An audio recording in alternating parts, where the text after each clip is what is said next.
مورخہ 11 مئی 1979 حضرت مولانا شام الحق تھانوی حقیقت شرک اور اصلاح معاشرہ کے موضوع پر بیان فرما رہے ہیں۔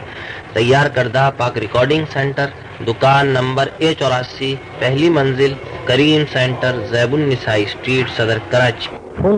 Phone number 56788123۔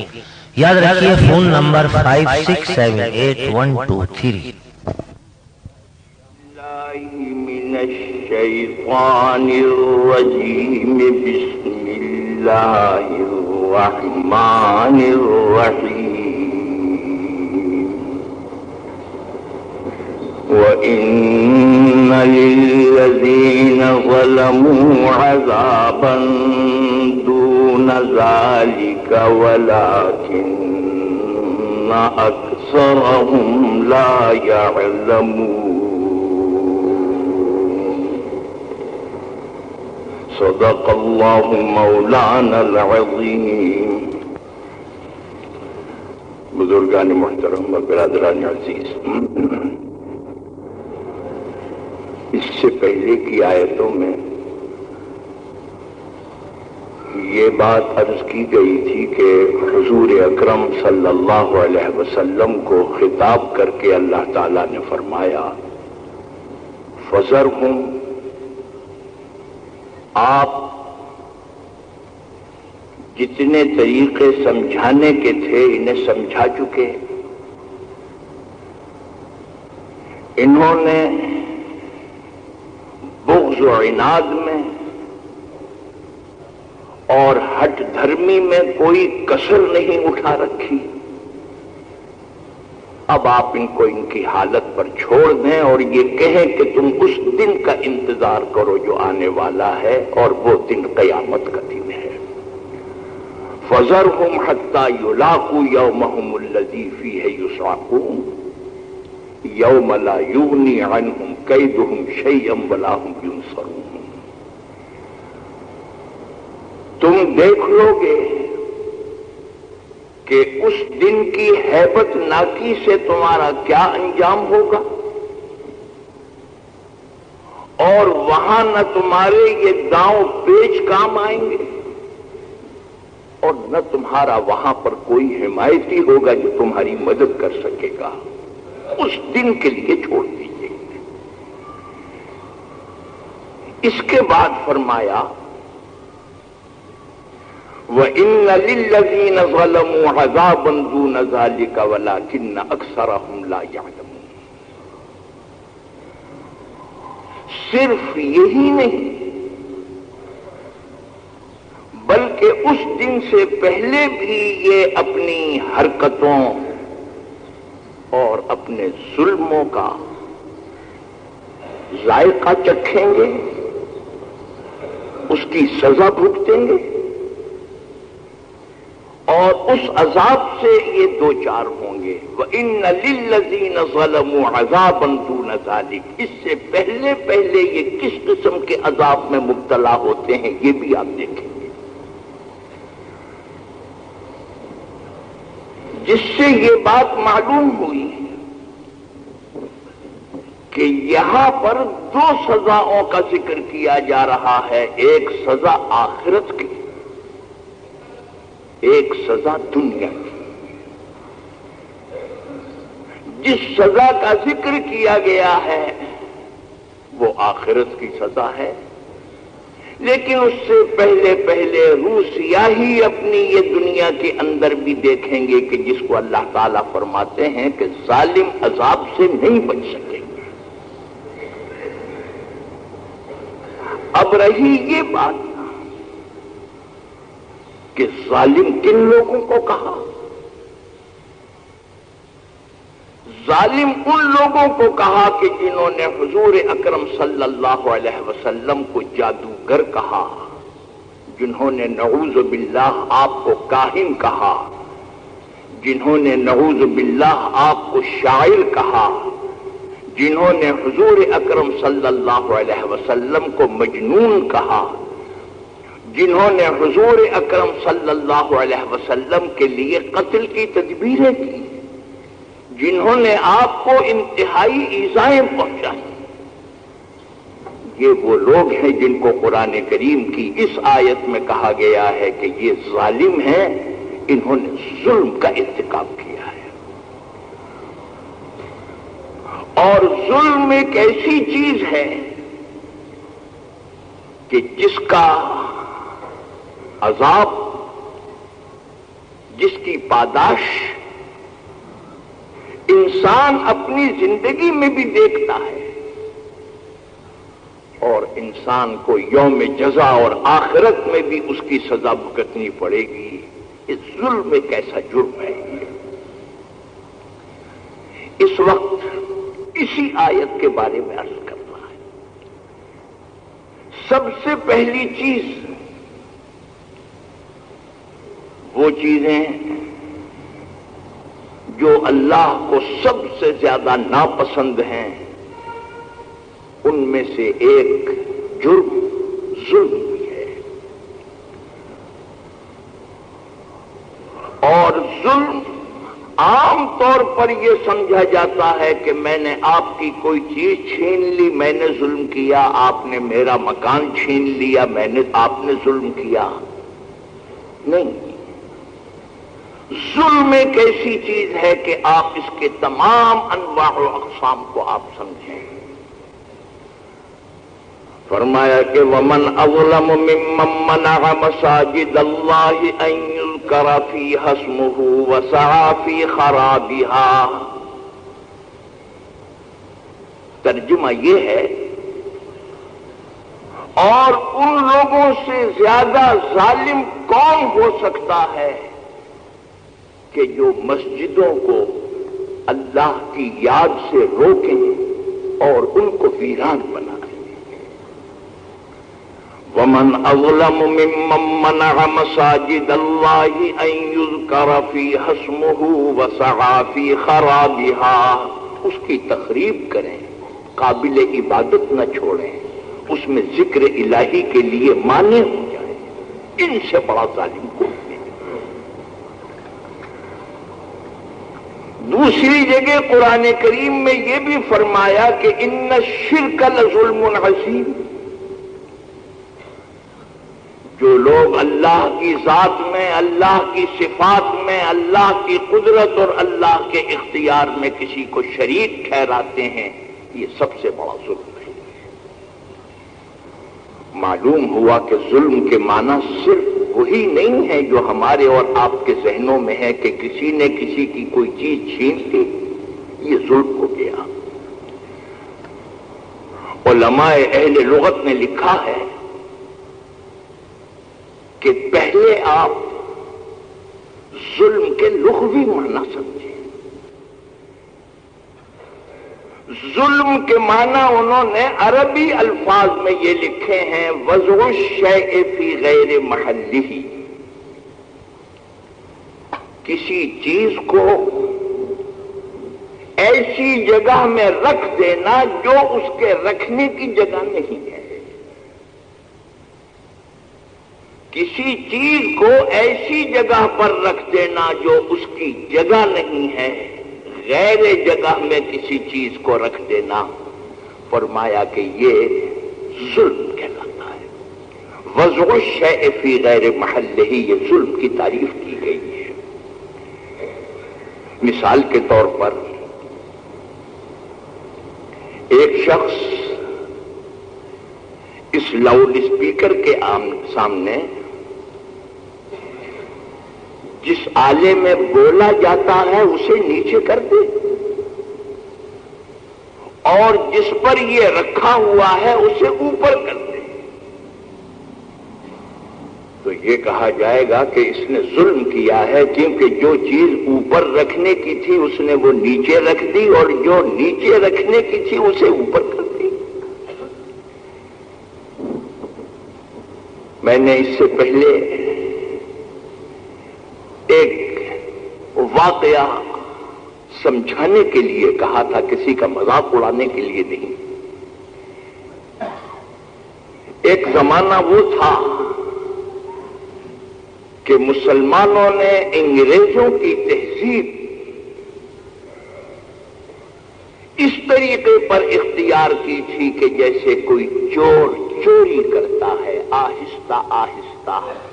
انہوں نے سب سے پہلے اپنا جوتا بدلا،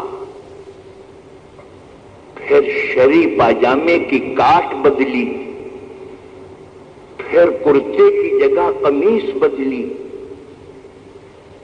پھر ٹوپی بدلی، اور ٹوپی کی جگہ بعضوں نے ننگے سر رہنا اختیار کیا اور بعضوں نے ہیٹ اختیار کیا، اور سب سے آخر میں وہ گلے کی پٹی اختیار کی جس کو ٹائی کہتے ہیں، سب سے آخر میں۔ اور اس طریقے پر کہ ہر آدمی جب یہ چیزیں اختیار کرتا تھا تو یہ سمجھتا تھا آج میں نے تھوڑی برائی کی ہے، کل اس سے زیادہ، پرسوں اس سے زیادہ، پرسوں اس سے زیادہ، اور بالکل رچ بس گئے ہیں۔ پہلے اتنی زیادہ مغربی تہذیب میں رچی ہوئی صورتیں آپ کو نظر نہیں آتی، بلکہ آپ کو ہر خاندان میں، چاہے بڑے بڑے امراء ہوں، بڑے بڑے رؤسا ہوں، سلاطین اور بادشاہ ہوں، سب کو دیکھنے سے یہ معلوم ہوتا تھا کہ یہ متشرع ہیں، مسلمان ہیں، اسلامی وضاقتہ ہے۔ لیکن رفتہ رفتہ رفتہ رفتہ وہ زمانہ بھی آیا کہ جو ہر آدمی یہ معلوم ہوتا ہے کہ اب یہ مغربی تہذیب میں رچا ہوا ہے۔ میں نے عرض کیا تھا میری خوش دامن جو حضرت مولانا تھانوی رحمت اللہ علیہ کی حقیقی بھتیجی تھی اور مولانا سے تفسیر بیان القرآن بھی انہوں نے پڑھی تھی، مولانا نے اس کا ذکر بھی کیا ہے کہ وہ اتنی ذہین تھیں کہ وہ ان کے سوالات جو ہیں مجھے بہت بھاتے تھے۔ انہوں نے مجھ سے خود یہ بیان کیا کہ جب میری شادی ہوئی تو میں نے اپنی زندگی میں پہلا انسان دیکھا کہ جس کے چہرے پہ داڑھی نہیں ہے۔ انہوں نے کہا کہ ماحول ایسا تھا کہ ہم نے تو عمر بھر، زندگی بھر کبھی کوئی ایسا مرد نہیں دیکھا کہ جس کے چہرے پہ داڑھی نہ ہو، پہلی دفعہ دیکھا۔ وہ تحصیلدار تھے، ان کے چہرے پہ داڑھی نہیں تھی۔ وہ فرماتی ہیں کہ اٹھتے بیٹھتے صبح شام میرا کہنا ان سے یہ تھا کہ تمہاری صورت کیسی ہے؟ میں نے تو ایسا آدمی نہیں دیکھا، میں نے تو ایسا مرد نہیں دیکھا، اور مہینے 2 مہینے میں انہوں نے داڑھی رکھ لی۔ یہ وہ زمانہ ہے کہ جس زمانے میں ایسے کسی آدمی کو اس طرح پر سمجھا جاتا تھا جیسے معلوم نہیں کس ملک سے آیا ہے، کس خاندان سے آیا ہے، کہاں سے آیا ہے، یہ تو ہم نے کبھی ایسی شکل نہیں دیکھی۔ اور ایک زمانہ تھا تقریباً آج سے 60 سال پہلے کا یا 70 سال پہلے کا واقعہ ہوگا، میں سمجھتا ہوں 60 سال پہلے کا واقعہ۔ اور جو عرض کر رہا ہوں یہ کوئی افسانہ نہیں، گڑھی بھی بات نہیں، کتابوں میں موجود ہے، لکھی ہوئی ہے۔ حضرت مولانا رشید احمد صاحب گنگوہی رحمت اللہ علیہ جو ایک زبردست علم حدیث کے عالم تھے، بڑے اللہ والے تھے، اور ان کی بڑی شہرت تھی۔ ایک زمانے میں سہارنپور سے کمشنر انگریز یہ شہرت سن کر گیا کہ ہم نے سنا ہے کہ بڑے زبردست مذہبی پیشوا ہیں اور روحانی پیشوا ہیں، ہم جانا چاہتے ہیں۔ یہ کمشنر وہاں گیا، اس وقت وہ حدیث کا درس دے رہے تھے، پورا حلقہ بنا ہوا تھا۔ انہیں معلوم ہو گیا انہوں نے نظر بھی اٹھا کے نہ دیکھی اور علم حدیث میں مصروف رہے۔ اس انگریز نے یہ محسوس کیا کہ یہ تو نہایت خشک اور بد اخلاق معلوم ہوتے ہیں، نعوذ باللہ، کہ حاکم آیا ہے ان کے علاقے کا اور انہوں نے اس کی طرف نظر اٹھا کے بھی نہیں دیکھا اور کوئی التفات و توجہ نہیں کی۔ وہ بیٹھ گیا، تھوڑی دیر میں درس حدیث سے فارغ ہوئے، اس سے باتیں کی، اس نے اپنے دل کی چوٹ ظاہر کی۔ اس نے کہا میں پہلی بات آپ سے یہ پوچھنا چاہتا ہوں کہ آپ کے مذہب میں حاکموں کی تعظیم اور حاکموں کے احترام کی بھی کوئی جگہ ہے یا نہیں؟ اس کا مطلب یہ تھا کہ میں حاکم ضلع میں آیا ہوں، آپ نے کوئی نوٹس نہیں لیا، آپ کے آیا مذہب میں ایسے اخلاق کی تعلیم ہے کہ نہیں؟ مولانا نے فوراً جواب دیا کہ جی ہاں، ہمارے یہاں حاکموں کے کیا بلکہ اوپر سے نیچے تک سب کے لیے اخلاق برتنے کا حکم ہے، اور یہ حدیث پڑھی کہ انزل الناس منازلہم، کہ ہر آدمی کو اس کے منزل اور اس کے مرتبے کے اعتبار سے رکھنا، یہ ہمارے یہاں کے اخلاق ہے۔ لیکن آپ بے شک چاہے ضلع کے حاکم ہوں چاہے ملک کے حاکم ہوں، لیکن آپ کو یہ معلوم ہے کہ ہم دونوں جہان کے بادشاہ کا کلام پڑھا رہے تھے، حدیث پڑھا رہے تھے، اور اس حاکم کی طرف جب ہم متوجہ تھے تو پھر کسی حاکم کی طرف متوجہ ہونے کا سوال ہی پیدا نہیں ہوتا۔ اس لیے میں دوران حدیث آپ کی طرف متوجہ نہیں ہوا، اور جب میں فارغ ہو گیا تو میں نے اس حق کو ادا کیا۔ میں نے یہ ایک واقعہ صرف مثال کے طور پر عرض کر دیا۔ ان کے زمانے میں کسی شخص نے خواب دیکھا، اور وہ خواب مولانا رشید احمد صاحب گنگوہی رحمت اللہ علیہ کو لکھ کے بھیجا۔ اس کی تعبیر کیا ہے؟ آج سے 50-60 سال پہلے جو تعبیر دی گئی تھی، میرا یہ خیال ہے کہ 60 سال کے بعد اگر کوئی دیکھے تو یہ معلوم ہوتا ہے کہ اس تعبیر کا حرف صحیح تھا۔ ایک شخص نے خواب دیکھا، اور وہ شخص ہے غازی آباد کے، دہلی کے پاس۔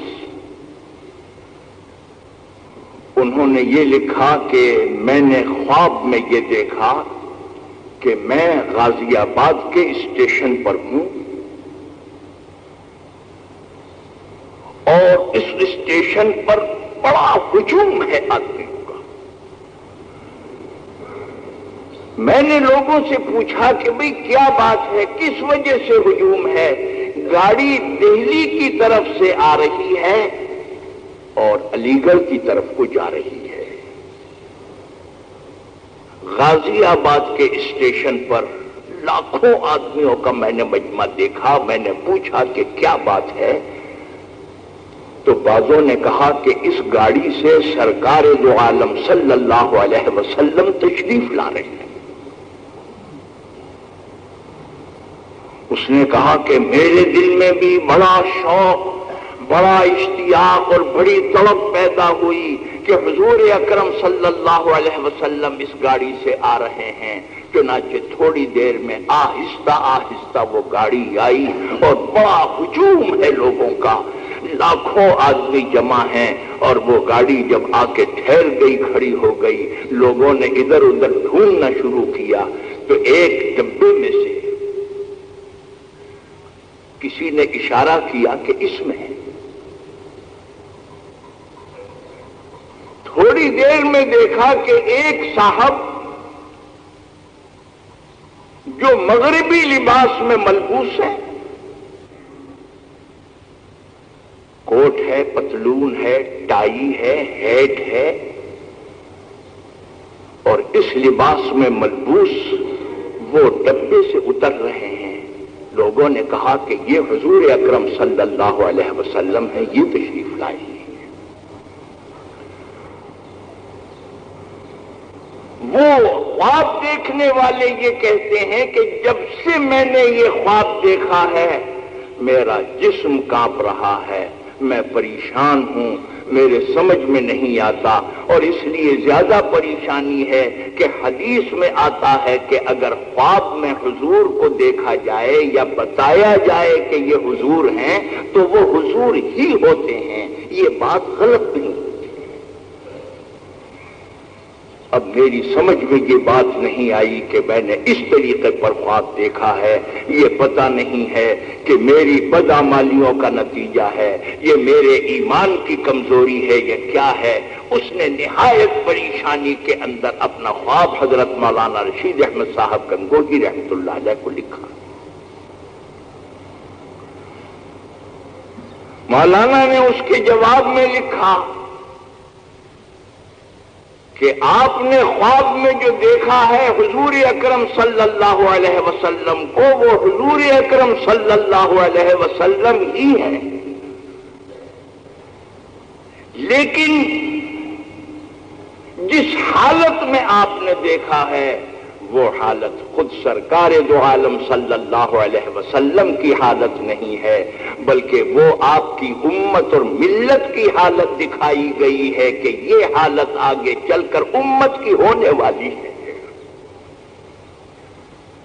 فرمایا کہ اگر کوئی خواب میں دیکھے کہ سرکار دو عالم صلی اللہ علیہ وسلم بیمار ہیں تو اس کی تعبیر یہ ہے کہ امت بیمار ہے، حضور اکرم صلی اللہ علیہ وسلم بیمار نہیں ہے۔ اگر اس حالت میں دیکھا جائے کہ آپ کراہ رہے ہیں تو اس کے معنی یہ ہے کہ امت بے چین اور پریشان حال ہے۔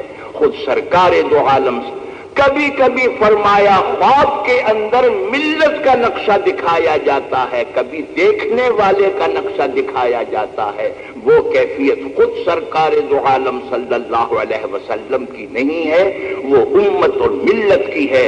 اور اس وقت جبکہ ایک دو فرد نظر آتا ہوگا پوری قوم کے اندر تو آپ نے فرمایا اس خواب سے ایسا معلوم ہوتا ہے کہ آگے چل کر پوری امت مسلمہ پر نصارہ کا غلبہ ہونے والا ہے، یہ فرمایا۔ 60 سال پہلے کی بات کو دیکھیے اور آج آپ دیکھیے، عجیب غریب کا سوال نہیں ہے۔ آج جو شخص کسی جھگی میں ہے،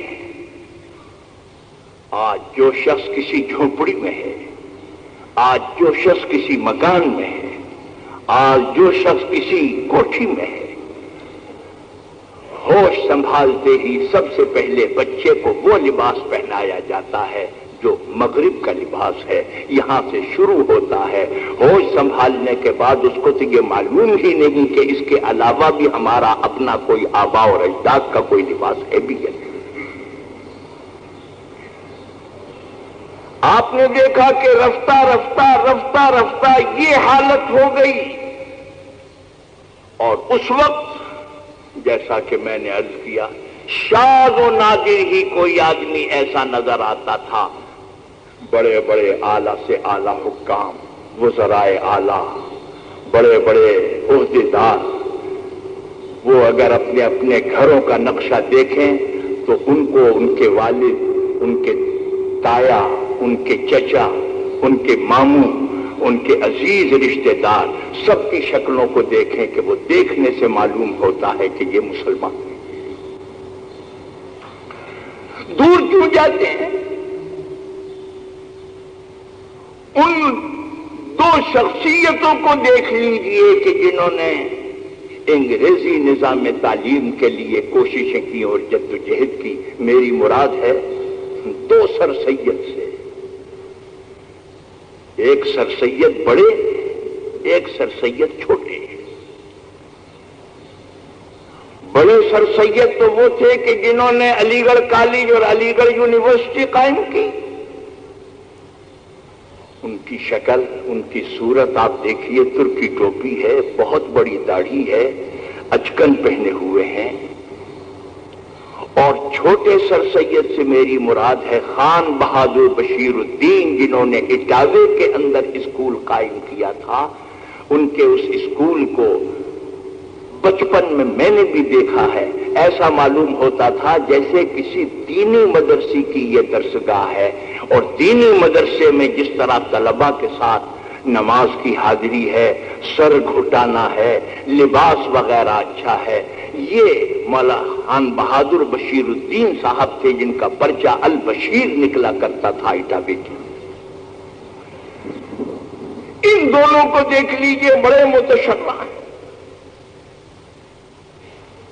مسلمانوں جیسا لباس پہنتے ہیں، ٹوپی ایسی ہے کہ جس سے معلوم ہو کہ مسلمان ہیں۔ کالج کے لڑکوں کے لیے جو لباس تجویز کیا ہے وہ بھی معلوم ہوتا ہے کہ دیکھنے سے پتا چلے کہ یہ مسلمان ہیں۔ تو یہ بات معلوم ہوئی کہ در حقیقت ایک دور ایسا تھا کہ مسلمان اپنی نشست و برخاست میں، اٹھنے میں، بیٹھنے کے اندر اپنی اسلامیت کو محفوظ رکھتے تھے۔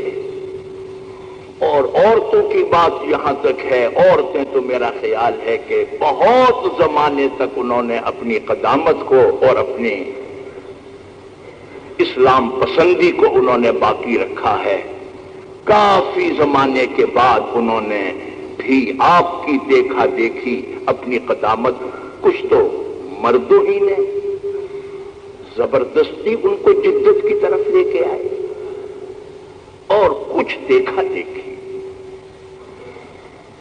اکبر الہ آبادی مرحوم نے عورتوں کی آزادی میں عورتوں کا قصور نہیں بتلایا، قصور مردوں کا بتلایا۔ یاد ہوگا آپ کو، فرمایا کہ بے پردہ کل جو آئیں نظر چند بیویاں، بے پردہ کل جو آئیں نظر چند بیویاں، اکبر زمین میں غیرت قومی سے گڑ گیا۔ یہی رنگ اکبر کا ہے، یہی رنگ علامہ اقبال مرحوم کا بھی ہے۔ انہوں نے بھی کبھی عورتوں کی آزادی کو پسند نہیں کیا۔ بے پردہ کل جو آئیں نظر چند بیویاں، اکبر زمین میں غیرت قومی سے گڑ گیا۔ پوچھا جو ان سے پردہ تمہارا وہ کیا ہوا، کہنے لگی کہ عقل پہ مردوں کی پڑ گیا۔ مردوں کا قصور بتایا، عورتوں کا نہیں بتایا۔ میں نے یہ بات اس لیے عرض کی کہ اصل میں مذاق اڑانے کی خاطر نہیں، بلکہ رفتہ رفتہ جس طرح مسلمانوں نے اس نئی تہذیب کو اپنایا اور آنکھیں بند کر کے اپنایا۔ کسی انگریز نے کہا تھا کہ اگر ہندوستانی ہماری تہذیب کو سوچ سمجھ کے اگر اختیار کرتے، تو اس نے کہا کہ میرا خیال یہ ہے کہ سب سے پہلے انہیں ہیٹ پہننا چاہیے تھا، سب سے پہلے ہیٹ پہننا۔ ہمارے اس پورے لباس کے اندر ایک چیز ہے جو ذرا دھوپ سے بچاؤ کے لیے ہے اور آرام اس سے پہنچتا ہے، اور وہ ہیٹ ہے۔ باقی چیزیں تو سوائے نقالی کے اور کچھ نہیں۔ تہذیب اختیار کرتا ہے وہ پاؤں سے شروع کر کے آخر میں سر تک جاتا ہے، سر سے شروع نہیں کرتا۔ سب سے پہلے تاریخ اٹھا کے دیکھیے تو لوگوں نے یہ کہا کہ یہ سلیم شاہی، یہ ہندوستانی جوتا، یا تو یہ بدشکل ہے، یا یہ کہ یہ کمزور ہے، انہوں نے انگریزی گرگابی جس کو پمپ بھی کہتے تھے اس کو انہوں نے پہنا، پھر پاجامے کی تراش بدلی، پھر کرتا چھوڑ کے قمیص اختیار کی، پھر اس کی جگہ کوٹ آیا، پھر سب سے آخر میں ہیٹ آیا۔ تو اس نے کہا کہ اگر یہ قوم سوچ سمجھ کر ہماری تہذیب کو اختیار کرتی تو سر سے شروع کرتی، یہ تو پاؤں سے شروع کر کے سر پہ جا کے ختم کرتی ہیں۔ تو میں نے عرض کیا کہ اس زمانے میں لوگ آہستہ آہستہ تبدیلی کرتے تھے، اور بہت سے علاقے کے لوگ ایسے بھی تھے جو بیچارے ناواقف تھے۔ بات ہو رہی تھی ظلم کی، اور بات یہ میں نے اس لیے عرض کی کہ میرے ایک دوست جن کا انتقال ہو گیا، وہ مرکزی حکومت ہند گورنمنٹ آف انڈیا کے بڑے افسر تھے، کراچی بھی آئے تھے، یہیں آ کر ان کا انتقال ہو گیا۔ انہوں نے یہ بتایا کہ میں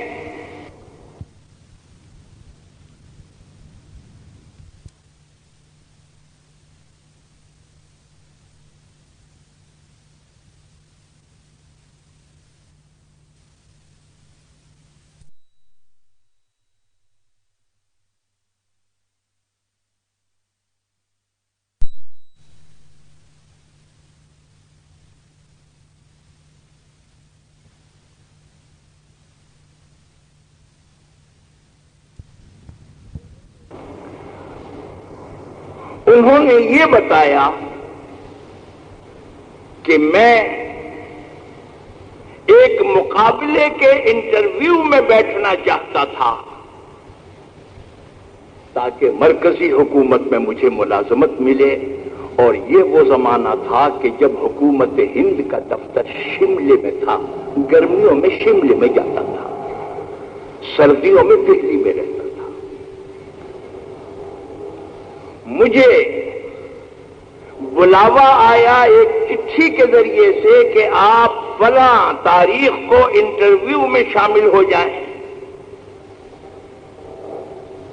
کہنے لگے کہ میں نے شملے کا ٹکٹ لیا اور شملے پہنچا۔ جب میں وہاں پر پہنچا تو بعض لوگوں نے مجھے دیکھ کے کہا، ارے بھائی تم گورنمنٹ آف انڈیا کے ملازمت کے لیے انٹرویو میں جا رہے ہو، مگر تم اپنا حلیہ تو ٹھیک کرو، یہ تمہارا حلیہ جو ہے یہ تو ملازمت والوں کا حلیہ نہیں ہے۔ کوٹ پتلون سلوا کر کوٹ پتلون پہنو اور پہن کر جاؤ، ورنہ تمہیں کامیابی نہیں ہوگی۔ اور لوگ یہ سمجھتے ہیں، آج تک بھی یہ سمجھتے ہیں کہ غالباً کوئی بڑے سے بڑا انگریز جب آپ کو اس لباس میں دیکھتا ہے تو شاید اس کا دل خوش ہو جاتا ہے کہ دیکھیے یہ ہمارے بھائی ہیں جو ہمارے لباس کو جنہوں نے اختیار کیا ہے۔ یہ آپ کی غلط فہمی ہے، وہ دیکھتے ہی سب سے پہلے آپ پر حقارت کی نظر ڈالتا ہے، کیونکہ وہ یہ سمجھتا ہے کہ یہ ذہنی طور پر اعتراف شکست کر چکے ہیں، یہ ہماری نقالی کر رہے ہیں، لیکن نقالی تمام عمر بھی کیجئے تو انگریز آپ کو اپنے برابر نہیں سمجھے گا۔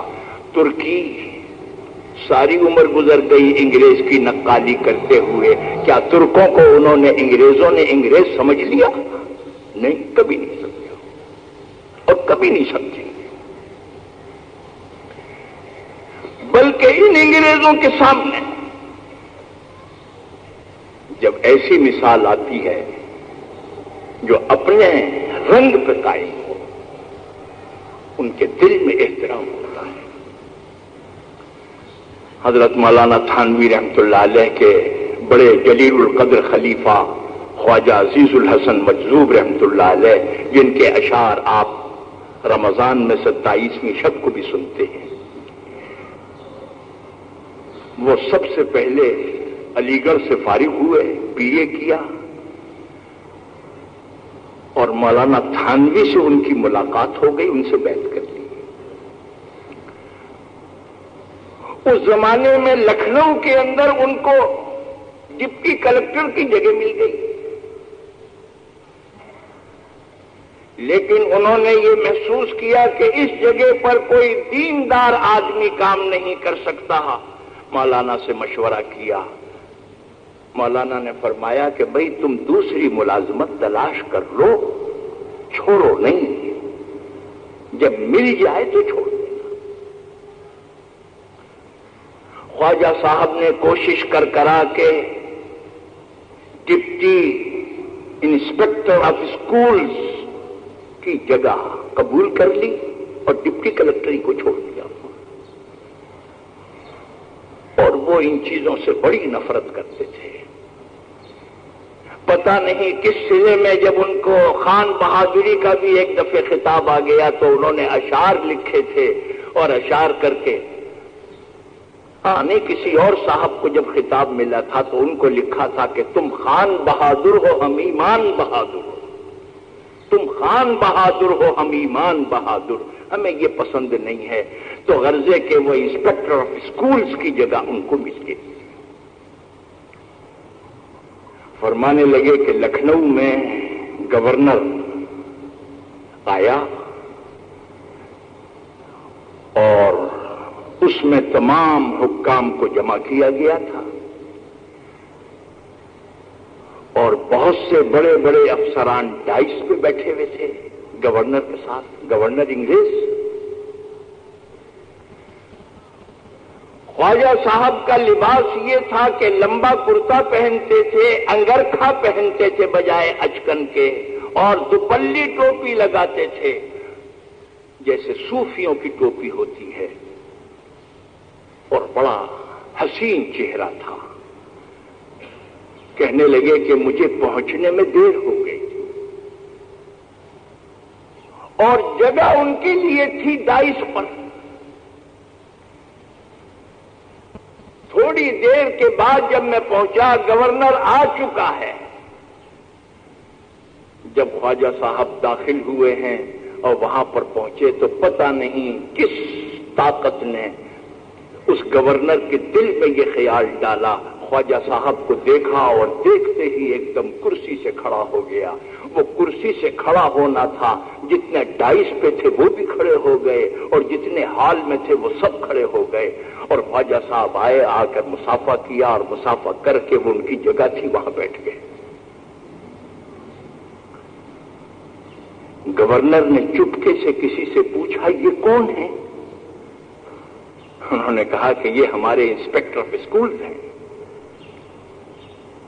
بڑے بڑے کوٹ پتلون والے بڑے بڑے حکام آئے، کسی کے لیے گورنر کے دل میں یہ احترام کا جذبہ نہیں پیدا ہوا کہ کھڑا ہو جائے۔ میں نے کہا یہ انسپکٹر آف اسکولز ہیں؟ جی ہاں۔ تو گورنر نے یہ کہا یہ بڑے شریف آدمی معلوم ہوتے ہیں، یہ بڑے شریف آدمی معلوم ہوتے ہیں۔ وہ جتنے کوٹ پتلون والے تھے کہنے لگے ہم نے ساری عمر تمہاری نقالی کی تو ہم تو شریف نہ بنے، شریف وہی رہے جنہوں نے اپنی وضاحت کی، شریف وہی رہے۔ میرٹھ کے علاقے میں ایک کمشنر ہوتا تھا معاش، پیدا ہوا وہ ہندوستان میں، انگریز تھا، کوئی تھوڑی سی ٹوٹی پھوٹی اردو بھی جانتا تھا، اور لوگوں میں یہ مشہور تھا کہ بڑا رحم دل ہے، سب سے ملتا ہے۔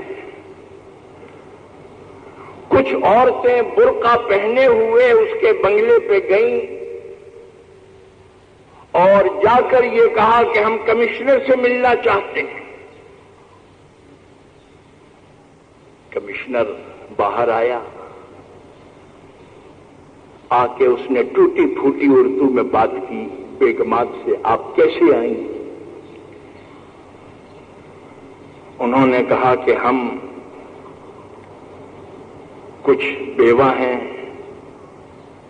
خستہ حالت ہے، ہمارے لیے گزارے کی کوئی سبیل نہیں ہے، آپ رحم دل حاکم ہیں، آپ کے پاس آئے ہیں۔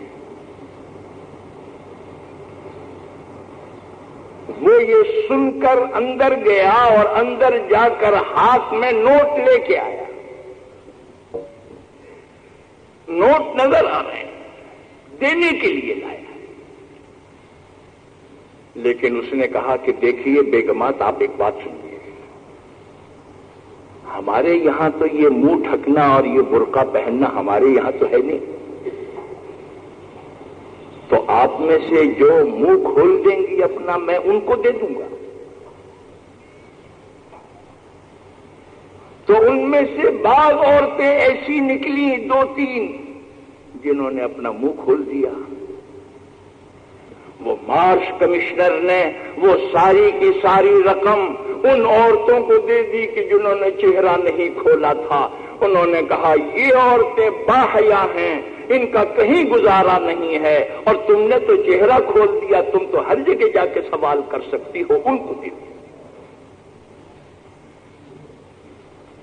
اس کا مطلب یہ ہے کہ نقالی سے ان کے دل میں جگہ نہیں پیدا ہوتی، لیکن لوگ سمجھتے ایسا ہی ہیں۔ یہ بھی ایک ذہنی شکست ہے۔ جس شخص کا احترام دل میں ہوتا ہے اس کی وضع قطع سے بھی احترام پیدا ہوتا ہے۔ خلیفہ ہارون الرشید، یہ پہلو ایسا ہے کہ بات سے بات نکل آتی ہے۔ خلیفہ ہارون الرشید جس وقت خلافت پر متمکن ہوئے، ان کے ایک استاد تھے جن سے انہوں نے حدیث، فقہ اور کتابیں بھی پڑھی تھیں۔ سارے ملک نے مبارکبادی دی، انہوں نے نہیں دی۔ بڑے حیران، میرے استاد نے مجھے مبارکباد نہیں دی، سب نے مبارکباد دی ہے۔ خلیفہ ہارون الرشید نے ایک پیغامبر بھیجا اور اس سے جا کے کہا کہ دیکھو وہ ہمارے استاد ہیں، ان کو بڑی تعظیم اور بڑے اکرام کے ساتھ جا کر ملنا، یہ میرا خط ان کو دے دینا جس خط میں یہ لکھا تھا کہ مجھے اللہ تعالیٰ نے یہ عزت عطا فرمائی ہے کہ میں خلیفہ ہو گیا ہوں، اور آپ کو اس خوشی کی اطلاع دیتا ہوں، اس کو لے کے تم جاؤ۔ وہ اپنی اسی سرکاری وضع قطع میں ہے، وہ سنہری قبا پہنے ہوئے ہے، شاہی لباس زیبتن کیے ہوئے ہیں، اس حالت میں جاتا ہے، اور جب سفر کر کے وہاں پر پہنچا، پتہ دریافت کیا، معلوم ہوا کہ وہ فلاں وقت بیٹھتے ہیں، ان کے پاس گیا، جا کے مجلس میں السلام علیکم کہا، اور یہ کہا کہ میں خلیفہ وقت ہارون الرشید کی طرف سے ایک پیغامبر کی حیثیت سے آیا ہوں، اور یہ خط لے کے آیا ہوں، آپ یہ خط حاصل کر لیں اور اس کا جواب دیں۔ انہوں نے سلام کا جواب دیا، اور حاضرین محفل سے یہ کہا جس کی طرف سے یہ آدمی خط لے کے آیا ہے وہ ظالم ہے، وہ خلق خدا کی امانتوں میں خیانت کرتا ہے، میں اس کے خط کو ہاتھ نہیں لگاؤں گا، اس لیے خط تم میں سے کوئی آدمی لے لے اور لے کے پڑھے کہ اس میں کیا لکھا ہے، اور اس کے بعد جو مجھے بتائے تاکہ اس کا جواب لکھا جائے۔ کسی نے خط پڑھا، فرمایا جواب لکھو اس کا۔ فرمایا کہ یہ عہدے، یہ بیت المال اور سلطنت کی تمام املاک، یہ سب کی سب اللہ کی امانتیں ہیں، اور تو خلافت کے اوپر بیٹھا ہوا ان سب امانتوں میں خیانت کر رہا ہے، اور جو خیانت کرتا ہے میں نہ اس کا خط لینا چاہتا ہوں نہ اس کو مبارکباد دینا چاہتا ہوں، اور مجھے بہت تکلیف ہے تیری ان باتوں سے۔ یہ جواب لکھا دیا۔ یہ بیچارہ جو پیغام لے کے آیا تھا اس پہ کیا گزری؟ خط کا جواب لے لیا، اس نے کہا کہ جی میں تو خیر جاؤں گا، بعد میں دیکھی جائے گی۔ بازار گیا اور بازار جا کے اپنا وہ ریشمی اور اپنا وہ طلائی قبا اتار کے پھینکا، اور وہی جو درویش تھے ان کا سارا لباس اختیار کیا، جیسی ٹوپی جیسی وضاقتہ درویش کی تھی وہ اختیار کی، اور لعنت بھیجی اس سرکاری وضاقتہ کے اوپر۔ یہ کہا کہ وہ ہارون الرشید بادشاہ نہیں، بادشاہ تو یہ ہے، بادشاہ تو یہ ہے۔ انہوں نے ان کی وضاقتہ اختیار کر لی، اور وضاقتہ اختیار کر کے ہارون الرشید کے پاس پہنچ کے جواب دے دیا۔ ہارون الرشید نے دیکھا یہ کیا تو نے حلیہ کیا بنایا، دیکھ کے سمجھ گیا کہ یہ تو بالکل میرے استاد کا، میرے شیخ کا حلیہ اختیار کر لیا اس نے۔ خط تو اس نے بعد میں کھولا، رونے لگا، آنکھوں میں آنسو آ گئے، اور کہنے لگا کہ تو میرا پیغام لے کے گیا تھا، خدا کی قسم اللہ نے تجھے تو سعادت عطا فرما دی اور میں اس سعادت سے محروم۔ یہ جو تیری زندگی میں انقلاب آیا، یاد رکھیے جس فرد کو آدمی پسند کرتا ہے اس کی چال ڈھال وضاقتہ ہیئت سب کو پسند کرتا ہے۔ سرکار دو عالم صلی اللہ علیہ وسلم کے بارے میں جو لوگ یہ پوچھتے تھے آپ چلتے کیسے تھے، آپ بیٹھتے کیسے تھے، آپ جب لوگوں کے ساتھ چلتے تھے تو اس کا کیا طریقہ ہوتا تھا، آپ جھک کے چلتے تھے یا تن کے چلتے تھے، جب آپ کھانا کھاتے تھے تو آپ کا کیا طریقہ تھا۔ حضرت انس رضی اللہ تعالی عنہ کا واقعہ ہے، ان کے سامنے کسی میزبان نے ایک پیالے میں سالن رکھا، اور اس سالن کو وہ انگلی چلا رہے ہیں، کھا رہے ہیں اور انگلی چلا رہے ہیں جیسے کوئی چیز ڈھونڈا کرتا ہے۔ میزبان نے کہا کہ حضرت آپ کیا اس میں تلاش کر رہے ہیں، اس میں کوئی چیز نہیں ہے۔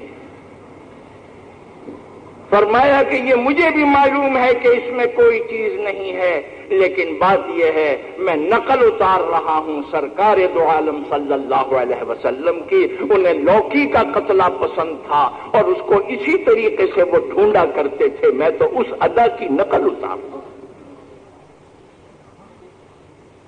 یہ ہے محبت۔ ایک صحابی ہیں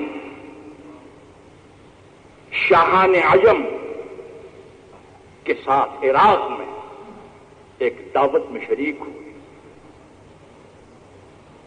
نمائندے بن کر آئے ہیں اسلام کے اور مسلمانوں کے۔ انہوں نے جس وقت کے دعوت میں شرکت کی تو بہت سے سلاطین اور بادشاہ اور امراء آئے ہوئے تھے۔ کھانا کھا رہے ہیں، کھانا کھاتے کھاتے ان کے لقمے میں سے کوئی ذرا سا پھوڑا دسترخوان پہ گر گیا۔ انہوں نے فوراً دسترخوان پہ سے اٹھایا، دسترخوان پاک ہے، دسترخوان پہ سے اٹھایا اور اٹھا کے کھا لیا سب کے ساتھ۔ جو آدمی ان کے پاس بیٹھا ہوا تھا اس نے یہ کہا کہ یہ جو آپ نے دسترخوان سے اٹھا کر کھا لیا ہے یہ شاہان عجم کے ایٹیکیٹ کے خلاف ہے، ان مراسم اور آداب کے خلاف ہے۔ یہ سلاطین اور بادشاہوں کی دعوت ہے. یہاں پر جو آپ نے یہ کیا ہے کہ اٹھا کے کھا لیا ہے، ان لوگوں کی نظروں میں ناپسند ہے. غصہ آ گیا اور فرمایا کہ خدا کی قسم میں ان سلاطین عجم کو کیا جانوں کہ یہ کیا حقیقت رکھتے ہیں. میری نظر میں ایک سلطان ہیں سرکار دو عالم صلی اللہ علیہ وسلم. ان کی یہ سنت میں نے اپنی آنکھوں سے دیکھی ہے کہ جب دسترخوان پہ بھورا گر جاتا تھا تو آپ اٹھا کر کھا لیتے تھے. میں کیا جانوں کہ سلاطین عجم کیا چیز ہوتے ہیں. میں ان بادشاہوں کو نہیں جانتا ہوں. تو میرے دوستو، یہ جو نقالی ہے آج ہمارے ذہنوں میں جو الجھنیں اور پریشانی ہیں، ملک کے مسائل ہیں، ملت کے مسائل ہیں. اصل مسئلہ جو ہے وہ یہی ہے. مسلمان اپنے کو مسلمان بھی کہتے ہیں، قرآن اور حدیث بھی سامنے رکھتے ہیں، اولیاء اللہ کی تعلیمات بھی اپنے سامنے رکھتے ہیں، تمدن انگریز کا اختیار کرتے ہیں، زندگی انگریز کی اختیار کرتے ہیں، معاشرہ یورپ والوں کا اختیار کرتے ہیں. ان دونوں کے اندر ایسا تضاد ہے اس لیے کہ قدم قدم پر ضمیر ان کا پوچھتا ہے کتاب تیری کیا کہتی ہے، معاشرہ تیرا کیا کہتا ہے، تو کس طرف جا رہا ہے اور تیری کتاب تجھے کس طرف لے جانا چاہتی ہے. تو خیر یہ بات بیچ میں نکل آئی. ان صاحب نے مجھے یہ بتایا خود اپنا واقعہ. کہنے لگے جی میں تو سیدھا سادہ آدمی تھا، میں نے BA پاس کیا تھا. اپنے ماں باپ کو دیکھا سادے ماحول کے اندر. جب میں شملے پہنچا تو وہاں پر پہنچ کے لوگوں نے کہا ارے میاں انٹرویو میں کامیابی نہیں ہوگی تمہیں، یہاں کوٹ پتلون سلواؤ اور کوٹ پتلون سلوا کے انٹرویو میں جاؤ، جب کامیابی ہوگی. تو کہنے لگے کہ میں نے دوستوں سے کہا کہ ارے بھائی ایک دن تو بیچ میں رہ گیا ہے، تو ایک دن کے اندر میں یہ ساری تیاری کیسے کر سکتا ہوں، پرسوں تو انٹرویو ہے. انہوں نے کہا کہ یہاں پر ایسے درزی موجود ہیں، آپ اس کی فکر نہ کریں، آپ ہمیں اختیار دے دیں، ہم ابھی بلا کے درزی کو آپ کے لیے سلوا دیتے ہیں، آپ منظور تو کریں. انہوں نے کہا کہ اچھا اگر آپ یہ سمجھتے ہیں کہ اس کے بغیر کامیابی نہیں ہوگی تو بلوائیں کسی کو سلوا دیں. وہ کہنے لگے کہ اس کو درزی کو بلایا، وہ ناپ لے گیا اور اس نے صبح کو جانا تھا، رات کو لا کے دے دیا. اب ان بیچاروں نے تو تمام عمر کبھی نہ کوٹ پہنا نہ پتلون. انہوں نے پتلون پہنا لیکن پتلون اس طرح پر پہنا کہ جو آگے کا حصہ تھا وہ پیچھے ہو گیا، جو پیچھے کا تھا وہ آگے ہو گیا.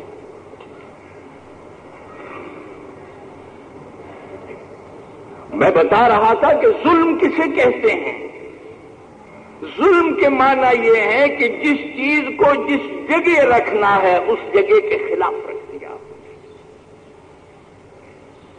اس سے آپ کی سمجھ میں آ جائے گا. اب انہوں نے پتلون پہنا، بیچارے نئے گرفتار ہیں، آداب سے واقف نہیں ہیں. اب وہ جو انہوں نے اس طریقے سے پتلون پہن لیا تو وہ اب پیچھے سے کھینچ رہا ہے، کس رہا ہے اور آگے کچھ عجب طریقے سے معلوم ہو رہا ہے. انہوں نے اپنے میزبان سے کہا، انہوں نے کہا کہ بھائی یہ لایا ہے پتہ نہیں اس کو پہن کے تو نہ میں چل سکتا ہوں نہ کچھ، یہ مجھ سے تو یہ میرا خیال ہے کہ خراب کرتا ہے. اس نے کہا کہ اگر خراب کر لایا تو ہم اس کو بلا لیتے درزی کو. درزی کو بلایا تو لوگوں میں اس زمانے میں تہذیب تھی، ادب تھا. آج کل تو اگر آپ کسی درزی سے ایسا واسطہ پڑے گا تو سب سے پہلے چھوٹتے ہی وہ کہے گا کبھی تم نے یا تمہارے باپ دادا نے پہنا بھی تھا کبھی.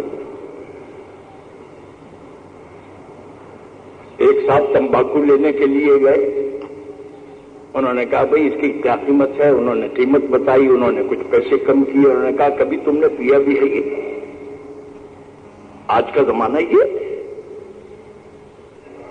درزی نے دیکھا اور دیکھ کر سمجھ لیا اور یہ کہا کہ یہ تو نیا رنگ روٹ ہے، اس بیچارے کو پتہ نہیں ہے۔ انہوں نے کہا حضور وہ میں سمجھ گیا ہوں، جو مجھ سے اس میں خرابی ہوئی ہے وہ میں سمجھ گیا، آپ اسے اتار دیجئے، میں ابھی ابھی ٹھیک کر دیتا ہوں۔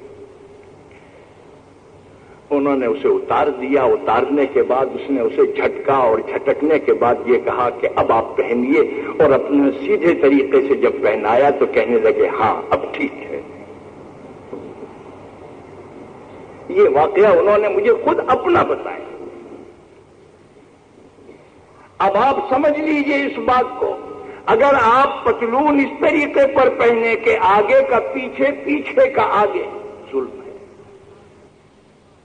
اگر آپ قمیص ٹانگوں میں پہنے، پتلون گلے میں ڈالیں، ظلم ہے۔ کیوں؟ جس چیز کی جو جگہ ہے آپ نے اس جگہ سے اسے ہٹا دیا ہے۔ وضع الشیء فی غیر محلہ، یہ ہے ظلم کی تعریف۔ اب آپ کو بہت آسانی ہو جائے گی سمجھنے کے اندر۔ اگر آپ نے اللہ کو مخلوق کی جگہ بٹھا دیا، اگر اللہ کو آپ نے مخلوق کی جگہ بٹھا دیا، یعنی اس کے ساتھ ایسا برتاؤ کیا کہ جیسے مخلوق کے ساتھ برتاؤ ہوتا ہے۔ اللہ میاں کھاتے ہیں، اللہ میاں پیتے ہیں، اللہ میاں شادی کرتے ہیں، اللہ میاں کی اولاد ہوتی ہے، اور اللہ میاں کے یہاں یہ ہوتا ہے، اور اللہ میاں کے یہاں یہ ہوتا ہے، یہ ہوتا ہے، تو آپ نے انہیں مخلوق کی جگہ پر بٹھا دیا۔ اس کو کیا کہیں؟ ظلم۔ شریعت کی زبان میں کہیں گے شرک۔ اور اگر آپ نے مخلوق کو خالق کی جگہ بٹھا دیا، مخلوق کو خالق کی جگہ بٹھا دیا، پتھر کو سجدہ کیا، درخت کو سجدہ کیا، جانور کو سجدہ کیا، قبر کو سجدہ کیا، کسی زندہ شخص کو سجدہ کیا، کسی سے آپ نے اولاد مانگی، کسی سے آپ نے تندرستی مانگی، کسی سے آپ نے عمر مانگی، اگر غیر اللہ کے ساتھ آپ نے یہ برتاؤ کیا تو اس کا مطلب یہ ہے کہ آپ نے مخلوق کو خالق کی جگہ بٹھا دیا، خالق کو مخلوق کی جگہ بٹھا دیا۔ اسی کا نام شریعت کی زبان میں شرک ہے۔ جب یہ بات سمجھ میں آ گئی، قرآن کریم کہتا ہے، فرمایا کہ ان الشرک لظلم عظیم، شرک سب سے بڑا ظلم ہے۔ کیوں؟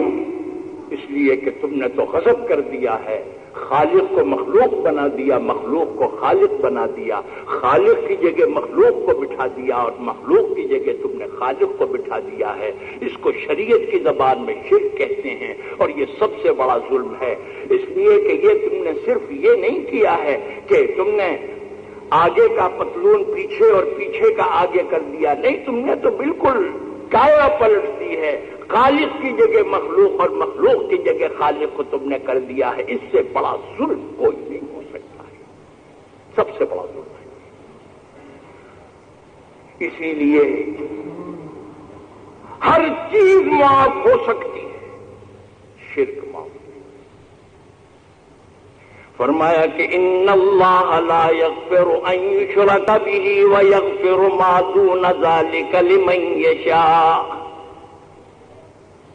اللہ تعالیٰ اس بات کو کبھی معاف نہیں فرمائیں گے کہ اس کے ساتھ شریک ٹھہرایا جائے، اور اس کے علاوہ ہر چیز کو معاف کر دیں گے،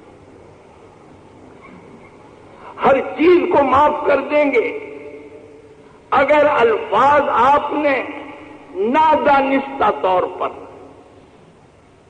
بے ادبی کے استعمال کیے، گستاخی کے استعمال کیے، وہ اللہ کے یہاں معاف۔ کیوں؟ اس لیے کہ آپ نے وہ بڑا جرم نہیں کیا ہے کہ خالق کی جگہ مخلوق کو اور مخلوق کی جگہ خالق کو بٹھا دیا ہے. صرف یہ ہے آپ دیہاتی ہیں، آپ گاؤں کے ہیں، آپ کو مراسم اور آداب نہیں آتے، آپ کے منہ سے یہ بات نکل گئی.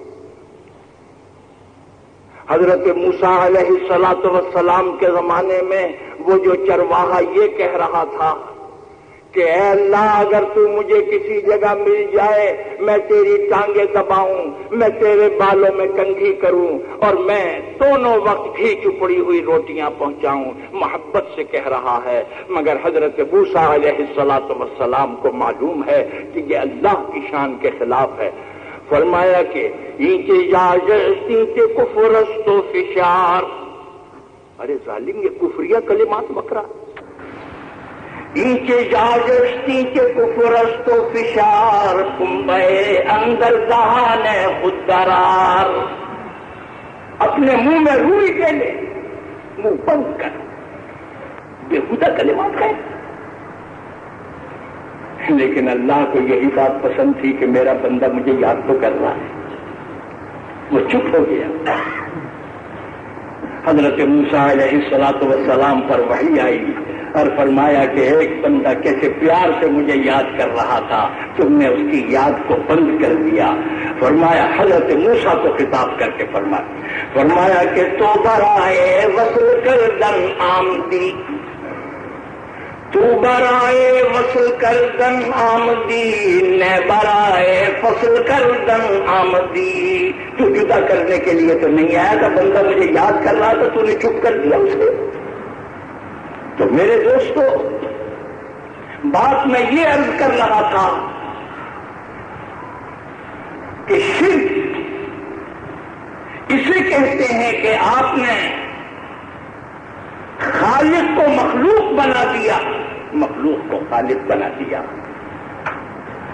گائے کو معبود بنا دیا، پیپل کو معبود بنا دیا، سورج کو معبود بنا دیا، پیر کو معبود بنا دیا، بادشاہ کو معبود بنا دیا. یہ سب شرک اس میں.